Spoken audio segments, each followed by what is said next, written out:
which I think diners take it for granted because we have the seas and all that. How do you make the seafood accessible to the Filipino or to the diners palate? Again, yeah, cerulean.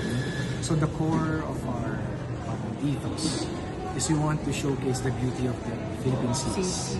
So seafood and everything that goes with it. And you're right, like seafood, when you think of fine dining kasi, you think of certain seafood that are quite expensive or probably, they're imported.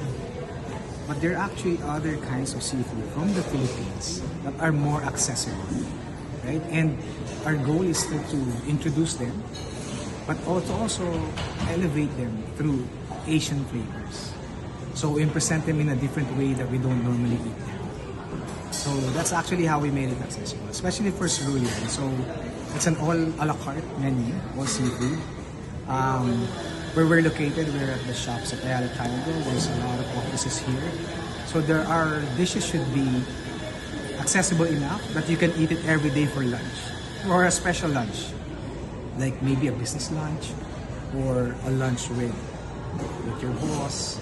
If you're looking for a more elevated lunch, then this is the destination. Well, I know